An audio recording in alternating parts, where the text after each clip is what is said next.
प्रभु की जय कृपा हम हर गुण गावेंगे।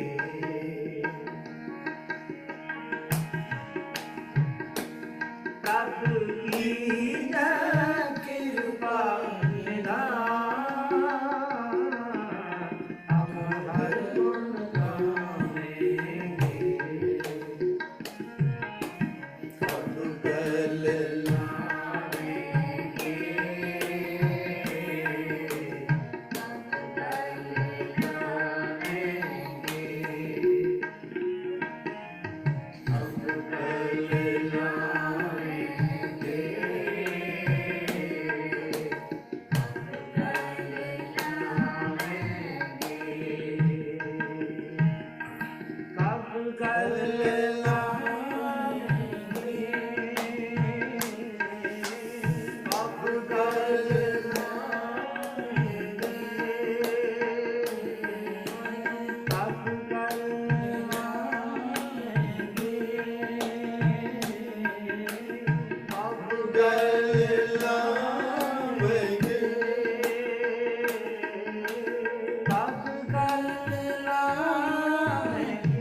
बारिक मुझ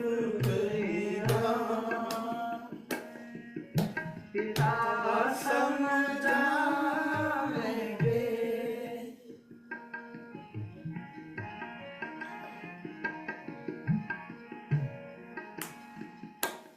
हम बारिक मुझ पिता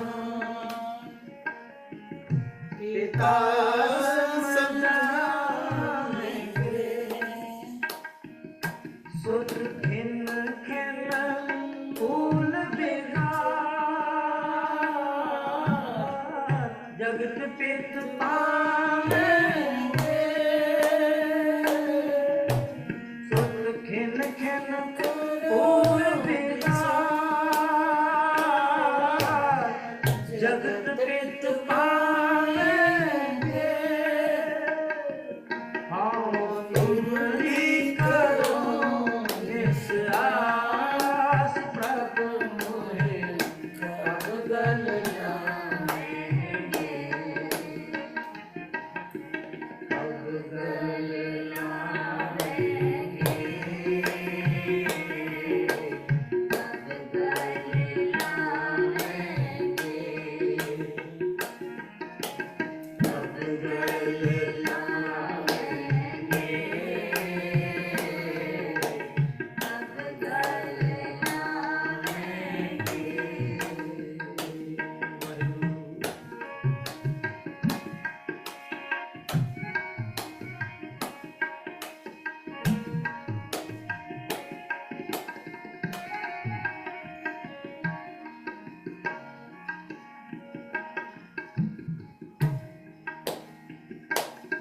जो हर स्वामी तुम दे, सोई हम पाएंगे।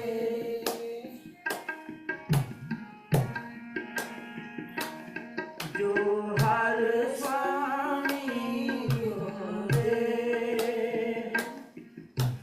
सोई हम पाएंगे। मोहे तुझे नहीं हो, जिस पर हम जाएंगे। मोहे तुझे नहीं हो, जिस पर हम जाएंगे। हो तुम्हारी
जो हर पावे भगत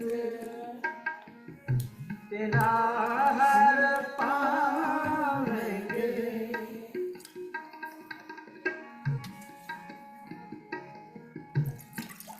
जो हर पावे भगत तेरा हर पावेंगे। ज्योति ज्योत मेरा ज्योतिरल जावेंगे। ज्योति ज्योतिरल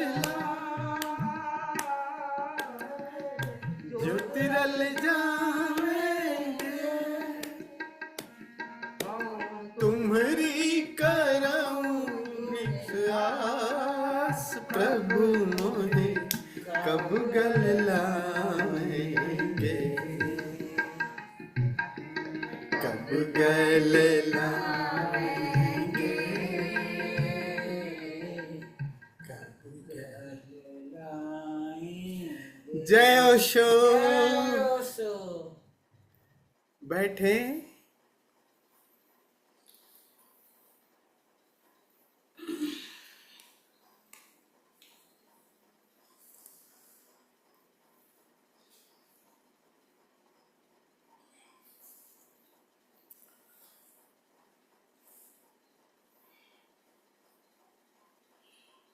ढाई आखर प्रेम का योग साधना शिविर के इस द्वितीय सत्र में आप सभी मित्रों का हृदय से स्वागत। आप सभी को प्रणाम करता हूं। बहुत प्यारा शब्द था ये। सिख साहिबानों में गुरु रामदास जी चौथी पातशाह के हुए, चौथी पातशाह, चौथे गुरु। 10 सिख साहिबानों में चौथे। इनके गुरु हुए अमरदास जी। उनका ये गीत था, ये शब्द था। और बात कब गल लाएंगे। प्रेम आकार से करते हैं तो शुरुआत में माना कि शरीर से प्रेम हुआ, मन से हुआ, विचारों से प्रेम हुआ, तो यही प्रेम और शुद्धतर बनाता जाता है। तो एक श्रेष्ठ से भी प्रेम होता है जो आपके जीवन को बदल देता है। कोई गुरु, कोई शिक्षक जो आपके आपके जीवन में एक प्रफुल्लता, एक उत्फुल्लता, एक आनंद ला देता है, दिखाई देता है आकार में ही, लेकिन उसके प्रेम में जब आप पढ़ते हैं तो आप धन्यता से भर जाते हैं। आपको अपनी स्वतंत्रता, आपके अपने मूल को में आपको ठहरा देता है। तो उसके जब प्रेम में पड़ते हैं, यही प्रेम भक्ति बन जाती है। गुरु से प्रेम जब हो जाता है तो यही भक्ति बन जाती है। लेकिन गुरु अभी आकार में है ना, तो इसी को गौड़ी भक्ति कहते हैं, जिन्होंने हमें कम से कम कुछ सूत्र दिया जिसमें कुछ उस परमात्मा की, उस निराकार की झलक दिखाई देने लगी। उसके माध्यम से हम अपने पे लौटे, गुरु से प्रेम। तो ये गौड़ी भक्ति का मतलब है आकार जैसा दिख रहा है, लेकिन उसमें कुछ निराकार की भी झलक आ रही है। निराकार की झलक, क्योंकि वो आकार आपसे कुछ ले नहीं रहा है। अमूमन जिस आकार से हम प्रेम करते हैं, पति है, पत्नी है, शिक्षक है, कोई है, वो कुछ बदले में लेते हैं। लेकिन गुरु क्या लेता है? गुरु आपको दिए ही जा रहा है, दिए ही जा रहा है। और परमात्मा भी, विराट भी सदैव गलबहिया कर रहा है, सदैव आपको प्रेम ही कर रहा है। यानी देखो, प्रकृति के रूप में सारा परमात्मा चारों तरफ आसपास वो सदैव लुटाए जा रहा है, लुटाए जा रहा है, और अकारण। तो गुरु भी ऐसे ही लुटा रहा है। बस उसका एक ही है कि कैसे तुम जो उसे मिला है, जिसे सोने की झलक मिली है, वो आपको मिल जाए। और जब उसकी एक झलक मिलती है तो आप धन्यता से भर जाते हैं, और उनके प्रति धन्यता ये आपको भक्ति, प्रेम थोड़ा और श्रेष्ठ हो जाता हो तो भक्ति के रूप में।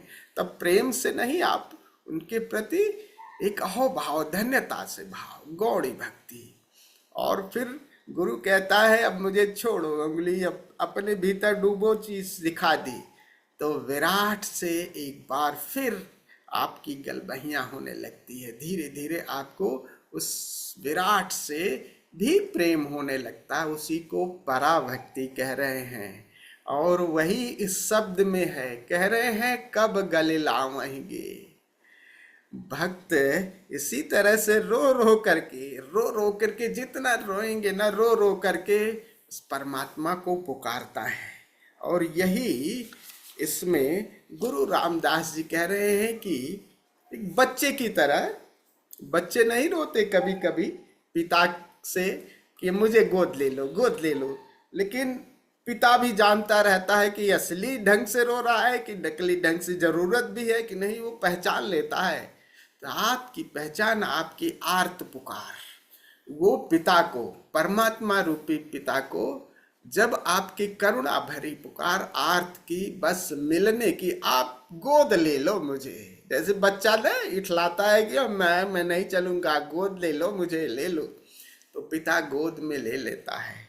वही कह रहे हैं, पुकार रहे हैं ऐसी जगह खड़े होकर के कि कब गले लावेंगे। यानी विराट से, जीवात्मा परमात्मा से मिलन के लिए तड़फ रही है।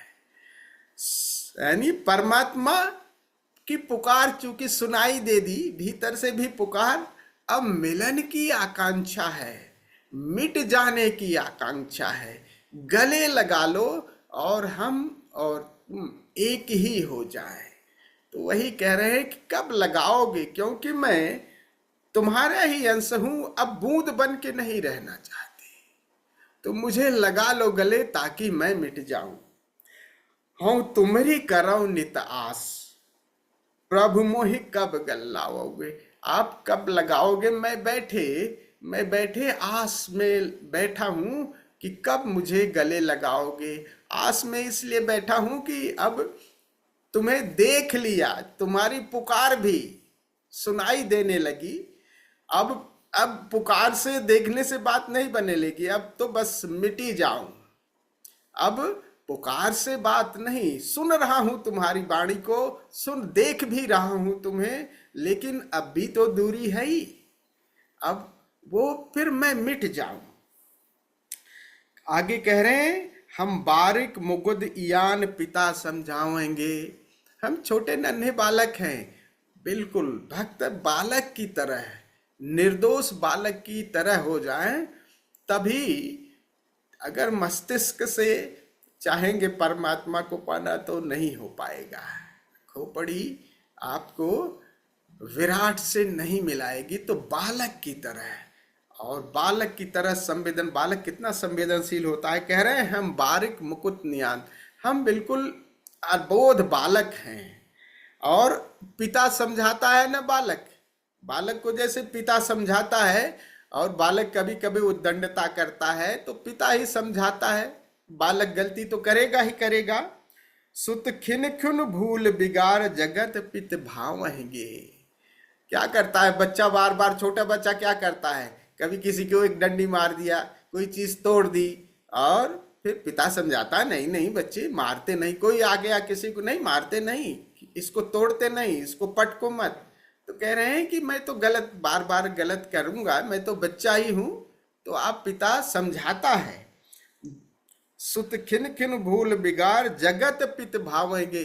तो पिता समझाते हैं, और देखो पिता को भी अच्छा लगता है जब बच्चा ने, देखो पिता को भी एक आध डंडे मार देता है, पिता को एक टुक्के मारते, तो पिता को भी लगता है खेल रहा है बच्चा, अच्छा भी लगता है उसे, और समझाता भी है कि नहीं मारते नहीं। जो हर स्वामी तुम दो सो हम पावेंगे। एक परम स्वीकार की बात है, तथाता की बात। अब जो दे दो, जो मुझे मिल जाए, समर्पण की भाव दशा में वही उसे हम स्वीकार कर लेते हैं। मोहि दूजी नाही ठोर जिस पर हम, एक ही तुम पर ही है, और सब पर से, जगत पे सबसे भरोसा मेरा टूट गया है। अब तो नेह एक से ही लगी है बस, और इतनी बड़ी तरफ हो, अब उससे कम पे राजी न हो। और वही कह रहे हैं इसमें गुरु रामदास जी, बस मुझे और कहीं ठेक नहीं है, मेरे पांव, मेरी दृष्टि, मेरी जिह्वा बस एक ही जगह है, और कोई जगह नहीं है। एक पे आ जाओ, उस परमात्मा से कम पे राजी ना हो। मोहि दूजी नाही ठौर जिस पाऊं, और किस पे, सबको देख लिया। कबीरदास जी क्या कहते हैं, दुखिया सब संसार है, सुखिया सब संसार है, खावई और सोवै, और दुखिया दास कबीर है, जागई और रोवे। कबीर दास जी को जब परमात्मा नहीं मिला, और नीचे से जमीन भी खिसक गई, संसार बुरा लगने लगा, तो उनकी तड़प में, परमात्मा की तड़प में दिन रात तड़पते रहते थे। तो एक व्यंग कसे हैं कि संसार को देखो कि संसार सुखी है, अपना खाता पीता है और चादर तान के सो जाता है। एक कबीर है कि परमात्मा की मिलन में सब कुछ भूल गए हैं, और दिन रात तड़पते रहते हैं कि कब मिलोगे। ऐसे यही कह रहे हैं कि मोहि दूजी नहीं ठोर जिस पर हम जाएंगे। हम किस पर जाएं? क्यों संसार में अब किसी से कोई मतलब ही नहीं रहता, सबका देख लिया, सब स्वार्थ नाते हैं सब, बस एक ही तो हो तुम, जिस पे ही मेरा भरोसा है, जहां जिसके साथ मेरे संबंध है, तो सारे संबंध तो मेरे विदा हो गए, मतलब ही नहीं, तो एक ही तो तुम आसरा हो। जो हरि भावहि भगति तिना हरि भावहेंगे। आहा, कह रहे हैं कि जिस भक्त को, जो भक्त परमात्मा को प्यारा है, परमात्मा ही उसे गले लगाता है, उसे ही भाता है। ज्योति ज्योति मिलाए ज्योति रल जावेंगी। ये जो छोटी सी आप घट की ज्योति है, और जैसे ही भगत को परमात्मा पकड़ लेता है, उसको नेह प्रेम करने लगता है, तो उसकी जो महाज्योति है उससे एक मिलन हो जाता है। तो घट की ज्योति से परम ज्योति का तभी मिलन हो जाता है। एक समाधि की बात कर रहे हैं कि घटाकाश महाकाश एक हो जाते हैं। हरि आपे होई कृपाल आप लिवलावेंगे। भक्त कभी कहता नहीं कि मैं प्रयास करता हूं। भक्त जैसे ऐसा नहीं करता। देखिए, जैसे साधक है, ध्यानी है, वो उनकी ऊर्जा को ऊपर करने की कोशिश कर रहे हैं, कुंडली जगाने की कोशिश कर रहे हैं, चक्रों का भेदन कर रहे हैं। भक्त कहता है, भक्त गड्ढे की तरह हो जाता है, कहता है मैं तो क्या कर सकता हूं, मैं कुछ नहीं कर सकता, हाँ मैं रिक्त हो जा रहा हूं, बस तुम ही आ जाओ, मेरे बस की नहीं है। और बात भी यही है, जब कर करके थक जाओगे ना, कर करके थक जाओगे, तब तब अंतिम बात यही होगी कि बस अब कर करके थक गए। लेकिन कर करके थकना भी बहुत जरूरी है। थक करके तब ये बात निकलती है, खरी आपै होई कृपा। यहाँ पर फिर सब कुछ, आपका सारा प्रयास मिट जाता है, समाधि में प्रयास मिट जाता है, केवल प्रतीक्षा रह जाती है कि प्रभु आप ही कुछ करिए। क्योंकि बस मैं तो बाट जो हो रहा हूं, आपका प्रतीक्षा कर सकता हूं, मेरा जितना करना था वो सब प्रयास कर लिए, अब बस आप ही कृपा करिए। जनु नानक शरण दुआर हर लाज रखावेंगे। मैं आपकी शरण में, नानक के माध्यम से कह रहे हैं गुरु रामदास जी, जितने 10 सिख साहिबान हुए, वो अपना नाम कहीं गुरु के प्रति इतने प्रेम, नानक मतलब प्रथम गुरु हुए इन सबके, तो इतने प्रेम में थे कि उन्होंने अपने सब जितने शब्द गाए हैं उसमें अपना नाम नहीं लिया है, गुरु के ही नाम से ही सारे शब्दों की रचना की है। कह रहे हैं कि गुरु रामदास जी गुरु नानक देव जी के माध्यम से कि जन नानक शरण दुआर हर लाज रखावेंगे। अब आपकी शरण में हूं, आप मेरी लाज रखो। आप चाहो तो मुझे भगा दो, चाहे अपना लो, चाहे गले लगा लो। और फिर परमात्मा कहाँ, फिर तो भागा हुआ गलबहिया कर लेता है भक्त की तरह। रो भी, नाचो भी, हंसो भी, और इस तरह से परमात्मा को